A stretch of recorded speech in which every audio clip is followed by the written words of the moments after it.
मित्रों नमस्कार। आशा है आप लोग ठीक और प्रसन्न होंगे।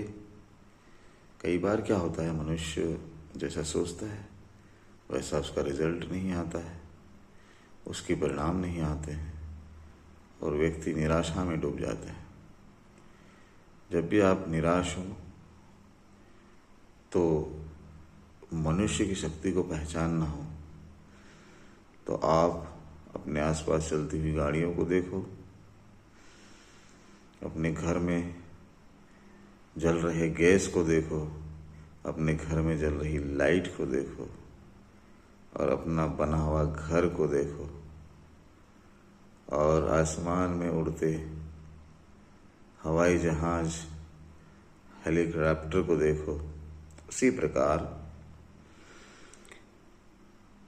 जल में चलने वाली पनडुब्बियों को देखो, बड़े बड़े जहाज़ों को देखो और जब भी कभी हिमालय या एवरेस्ट जैसे पहाड़ दिखाई दे तो ये सोचो कि इसे भी मनुष्य ने फतह कर लिया है।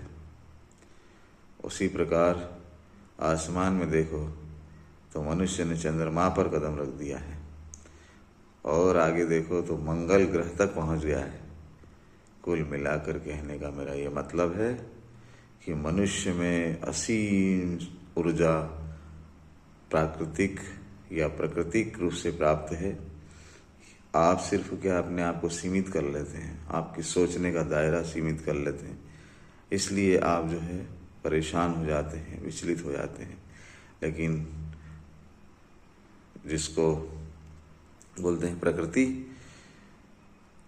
और ईश्वर ने आपको इतनी शक्ति दी है कि आप पूरे ब्रह्मांड में कुछ भी चमत्कारी कर सकते हैं। लेकिन हम छोटी छोटी बातों में निराश हो जाते हैं और कई बार कई बच्चे नई उम्र के आत्महत्या करने तक की सोच लेते हैं।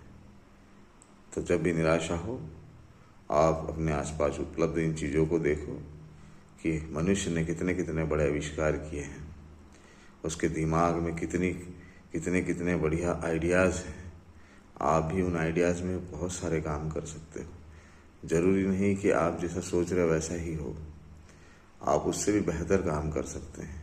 काम करने के लिए पूरा जहान पड़ा हुआ है, लेकिन हम क्या करते हैं, अपने आप को एक सीमित दायरे में कर लेते हैं और हम सोचते हैं कि जो चीज़ हमने सोची वही हमारे साथ होना चाहिए या हम जो सोच रहे वही सही है।